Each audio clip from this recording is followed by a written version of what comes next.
तो आज हम लोग जानेंगे भाषा। भाषा किसे तथा भाषा के बारे में। तो भाषा भाषा वह साधन है जिसके द्वारा मनुष्य बोलकर, सुनकर, लिखकर व पढ़कर अपने मन के भावों, विचारों का आदान-प्रदान किसी दूसरे व्यक्ति के सामने करता है, भाषा कहते हैं। भाषा जो है वो संस्कृत शब्द के भास धातु से बना है, भास धातु से बना है, जिसका अर्थ होता है बोलना। दूसरे शब्दों में भाषा की हम परिभाषा कह सकते हैं जिसके द्वारा हम अपने भावों को लिखित अथवा कथित रूप से दूसरे को समझा सके और दूसरों के भावों को खुद समझ सके, उसे भाषा कहते हैं। और भाषा की एक और परिभाषा हो सकती है कि मनुष्य और मनुष्य के बीच वस्तुओं के विषय अपनी इच्छा और मति का आदान प्रदान करने के लिए व्यक्त ध्वनि संकेतों का जो व्यवहार होता है उसे भाषा कहते हैं। चलिए तो अब देखते हैं कि भाषा कितने प्रकार के होते हैं, भाषा कितने रूप होती है। भाषा के 2 रूप होती है, पहला मौखिक भाषा और दूसरा लिखित भाषा। तो मौखिक भाषा जान लेते हैं किसे कहते हैं। भाषा का वह रूप जिसमें व्यक्ति अपने विचारों को बोलकर प्रकट करता है उसे मौखिक भाषा कहते हैं, और दूसरा व्यक्ति सुनकर उसे समझता है, उसी को मौखिक भाषा कहते हैं। इसमें वक्ता बोलकर अपनी बात कहता है, वह श्रोता सुनकर अपनी बात समझता है। मतलब कि जो बोलता है उसे वक्ता कहते हैं और जो सुनता है उसकी बात उसको श्रोता कहते हैं। जैसे वार्तालाप, जैसे एक व्यक्ति और दूसरा व्यक्ति के बीच में कुछ बात हो रहा है उसको वार्तालाप कहते हैं। जैसे टेलीफोन पर बातचीत, भाषण व रेडियो आदि।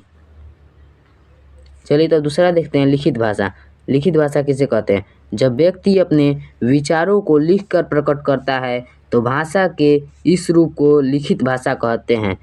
जैसे कि हम कुछ लिख दिए अभी पत्र और वो कहीं गया और वो व्यक्ति पढ़कर समझ गया तो उसी को हम लिखित भाषा कहते हैं। जैसे पत्र लिखना, समाचार पत्र, पत्रिकाएं, कहानी। जैसे आप लोग को घर में रोज अखबार आते होंगे, उसको आप पढ़कर समझते होंगे तो उसी को लिखित भाषा कहते हैं। और तीसरा एक होता है सांकेतिक भाषा, जो कि हम लोग इसको भी समझ लेते हैं। सांकेतिक भाषा किसे कहते हैं। भाषा का एक तीसरा रूप भी होता है जिसे हम सांकेतिक भाषा कहते हैं। सांकेतिक भाषा को देख लेते हैं। चौराहे पर लाल बत्ती जलने पर रुक जाते हैं। जैसे कि चौराहे पर आप लोग देखे होंगे कि लाल बत्ती जब जलता है तो हम लोग रुक जाते हैं, क्योंकि वो हमको संकेत देता है कि लाल जो रंग होता है उस वो रुकने का होता है, तो इसलिए हम रुक जाते हैं। वो भी एक प्रकार का भाषा ही है। जैसे अध्यापक के मुंह पर अंगुली रखने पर बच्चे शांत हो जाते हैं। जैसे आप लोग स्कूल में जाते होंगे, अगर अध्यापक अपने मुंह पर अंगुली रख लिए तो सभी बच्चे शांत हो जाएंगे।